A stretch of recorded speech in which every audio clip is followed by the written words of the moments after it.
ఒకరి ఒళ్ళు ఉయ్యాలా వేరొకరి గుండె చంపాలా ఒకరి పెదవి పగడాలో వేరొకరి కనుల దివిటీలో ఒకరి పెదవి పగడాలో వేరొకరి కనుల దివిటీలో పలకరింతలో పులకరింతలో పలకరింతలో పులకరింతలో ఏమో ఏమగునో గాని ఈ కథ మన కథ మావి చిగురు తినగానే కోవిల పలికేనా కోవిల గొంతు వినగానే మావి చిగురు తొడిగేనా ఏమో ఏమనులో గాని ఆమని ఈవని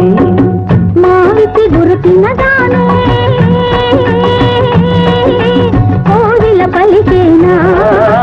కోవిల పలికేనా